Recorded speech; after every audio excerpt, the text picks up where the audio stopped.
Ceci dit, encore une fois, merci d'être venu à cette conférence de presse spéciale. Ça fait 2 dimanches de suite qu'on vous appelle, des jours de fête, des jours de Dieu, où chacun d'entre nous est en train de prier Dieu, et on vous réveille de votre repos pour venir nous écouter. Le fait d'être présent déjà, ça veut dire que vous avez beaucoup d'égards pour nous. Je vous remercie. Je vous remercie pour votre présence. Je voudrais remercier le ministre Kone Katina, président du CSP, avec qui nous allons co-diriger cette conférence. Je voudrais remercier les membres de la haute direction du parti, professeur Dedi Tseri, préfet Ndabian, ministre Diaby Douayoua, ministre Oulaye Hubert Arthur, ministre Assoua Adou, les camarades du secrétaire général Namisata Fofana, Keke Joël, Kouté Patrice, Kame Kame, et tous les contrôles, Ousmane Sissavané, et son alter ego qui nous permet toujours d'avoir de bonnes conditions de travail. Je vais parler du jeune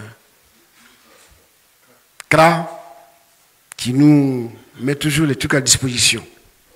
Vous les journalistes, certainement merci d'être venus.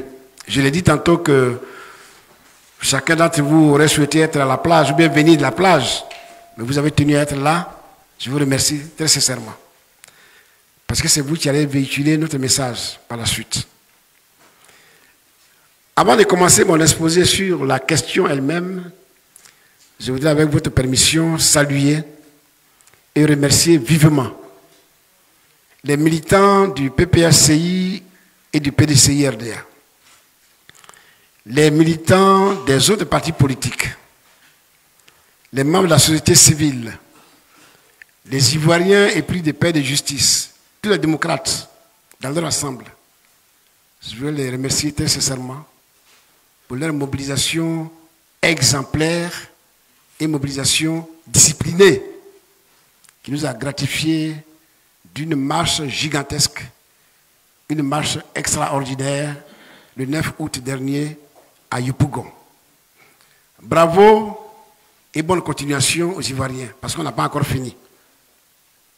Chers amis, à l'approche de la date fatidique de l'élection présidentielle du 25 octobre 2025, et plus particulièrement depuis l'annonce de la candidature anticonstitutionnelle du président Ouattara, une fébrilité soudaine est en train de s'emparer du pouvoir au point d'engager une opération d'intimidation et de répression avec l'intensification d'un harcèlement judiciaire et politique des militants du PPACI. Alors que 6 de nos camarades, brutalement et illégalement enlevés par les hommes accagoulés les 2 et 3 août 2025 à Yopougon, sont encore introuvables, et que 6 autres ont été soumis à des interrogatoires pendant 18 heures avant d'être relâchés. Aujourd'hui encore, pendant que nous préparions la marche de Yopougon, ce sont 3 autres camarades qui sont convoqués à la préfecture de police le vendredi 8 août 2025. Ce sont le ministre d'État Lida Kwasi Moïse, l'ambassadeur Kone Boubacar et le colonel Keke Joël, colonel des douanes. Si le colonel Keke a été libéré le samedi 9 vers 10 h, au moment où la manifestation de Yopougon se tenait, les deux autres, je dis bien, c'est-à-dire Lida Kwasi et Kone Boubacar, sont encore en garde à vue. jusqu'à cette heure précise. Ces derniers cités sont des hautes personnalités qui ont servi l'État de Côte d'Ivoire et qui méritent un minimum d'égard.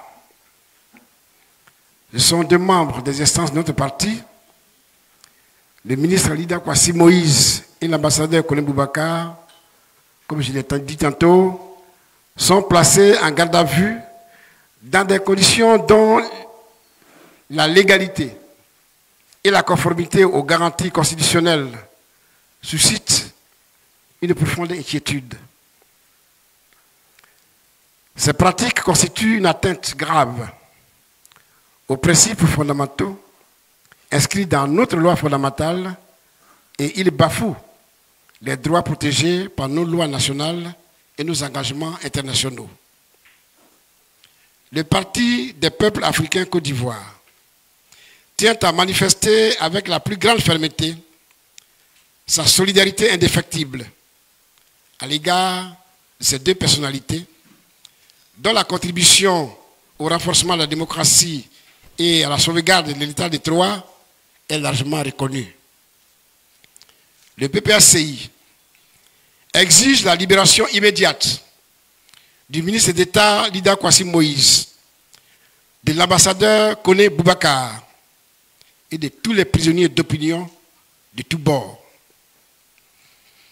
Ici, je voulais vous préciser que nous avons dans les geôles de l'État de Côte d'Ivoire près de 100 prisonniers détenus depuis très longtemps, qui sont des prisonniers politiques. Alors la question que je me pose ici, vu tout ce qui se déroule autour de nous, pourquoi cette propension à l'humiliation, à l'intimidation, à la répression et à la persécution? Pourquoi? Pourquoi tous ces agissements? Est-ce pour étouffer toutes les contestations en relation avec le 4e mandat anticonstitutionnel du président Ouattara? Est-ce un moyen pour museler le PPACI afin de braquer l'élection présidentielle d'octobre 2025? Est-ce cela l'engagement pris par le chef de l'État pour l'organisation des élections transparentes et paisibles et son propre engagement? La transparence de l'élection présidentielle et la paix sont-elles à ce prix? Ces pratiques sont inquiétantes, d'autant plus que des informations de plus en plus récurrentes font état de la mise sous cloche de tous ceux qui osent porter des voix discordantes à celles du pouvoir. Je suis à mesure de vous dire, parce que c'est récurrent, qu'une liste de personnes ciblées, des personnes bien entendu de l'opposition, est en train de circuler. Ce sont des rumeurs de plus en plus persistantes. Je dirais même ici, à qui le tour dès demain? Posons-nous cette question. Chers amis, en lieu et place de la persécution, de l'intimidation, de la répression, le PPACI, à travers son président Laurent Gbagbo, a demandé un dialogue politique au pouvoir depuis le mois de février 2024.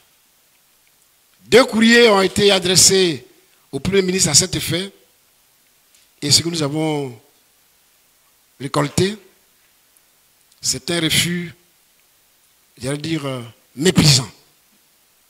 Un refus méprisant.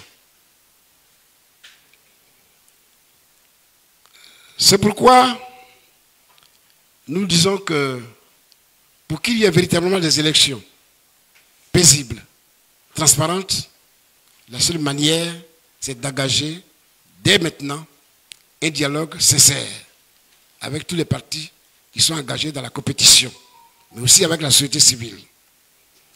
Chers amis, je vous ai dit tantôt que nous sommes dans une situation délétère où l'environnement est trouble, où nous sommes persécutés. La seule manière de dire, de résulter, c'est de dire à nos camarades de rester vigilants, de ne pas se laisser intimider, d'être focalisés sur l'objectif final que nous sommes donnés.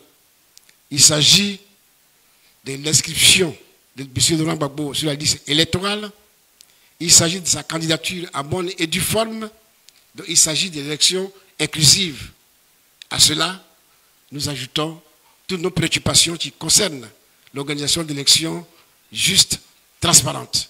C'est-à-dire la réforme à profondeur de la CEI, l'audit de la liste électorale, le dialogue, je l'ai indiqué, l'inclusivité d'élections, je l'ai indiqué, mais l'engagement d'une révision de la liste électorale avant les élections de 2025.